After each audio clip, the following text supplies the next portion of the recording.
Always fantastic to hear from Bora there. And as he said, a lot coming from Fnatic, and they've been doing fantastic in this one as well once again. I do want to give some credit to MYM. Their draft actually went quite good going into that game. Yeah, I'm a big fan of the draft here. Like, I have it written down here. So they target the Azir, they target Annie and the Gnar, get rid of that. Yes, they'll give up Rengar, but in return, they get the Lissandra, that's locked down. They get Jarvan, hard engaged. They have Jace for poking, Sivir, Leona for these rush. So they can basically match whatever Fnatic's doing. And it means that Fnatic will have a hard time sieging on them later because there's so much mobility, hard engage. And you saw that later in the fights. MYM was behind, but they still had a way of clawing back.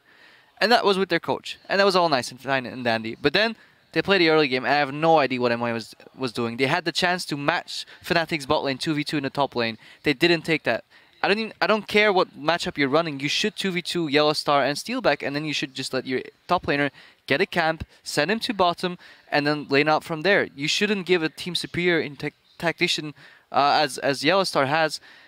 Give the lane swap. Why would you give them the lane swap and then play it out so poorly, and then the dive started happening, and we have the Huni show. Yeah, let's actually take a look at the very first replay of another Rumble dive gone wrong. I should say very hard. Don't dive Rumble. A very hard champion to dive, and in this one illustrated once again. I mean, he's already level 3. They're coming in. Nisbet comes in, starts at 80% HP. They're trying to lock it up, but then here's the shield, the exhaust. Huni flashes out, still in tower range. Nisbet's dying down at bottom. Horo doesn't like. Yeah, that's the last shot going on. Hit Nisbet here. Horo's getting super low. They basically dove Huni because the way the level 1 played out is, this isn't a standard lane swap where you come into the game and you can set up that dive.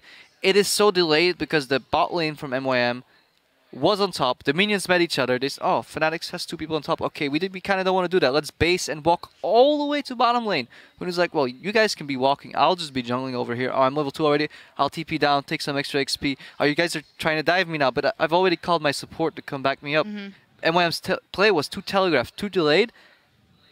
In addition to being the wrong decision, it was horribly bad, and they got punished for it. Yeah, and you know what they say, if you get burnt once against a Rumble, don't do it again because he has Flame Spitter. Let's actually get a second replay up on the screen. Do they say that? Because I don't. They say it now, Krepo. They will. That's what now. matters. Yeah, fool me once and fool me twice and get burned on the dive. Yeah.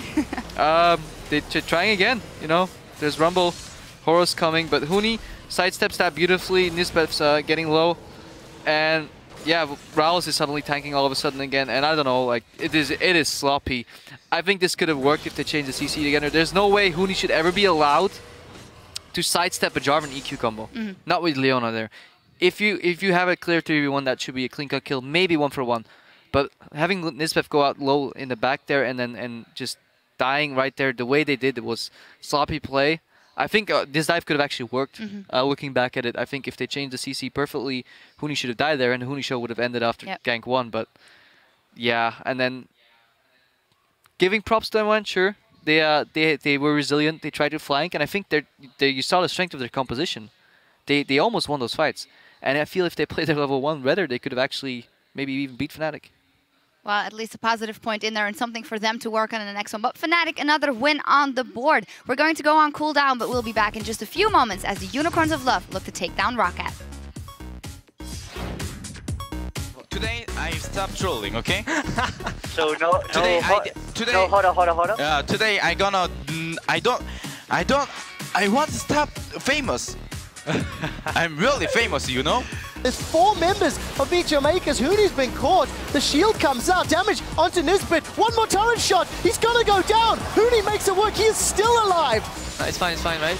Oh, they come. We can fight. Come, Huni, come here, Huni. I'm going. Kill Lissandra, no flash. Nice job, guys. Take mid tower. Decent damage on Fnatic. They are going to get one. Huni is now out. Very good engage with the Frozen Tomb from Mima. Solar Flare catches Rainover. Mima's looking for a target. Forced to self-cast to stay alive. Frost Bomb from Steelback is going to take Mima down. That's going to be the win for Fnatic.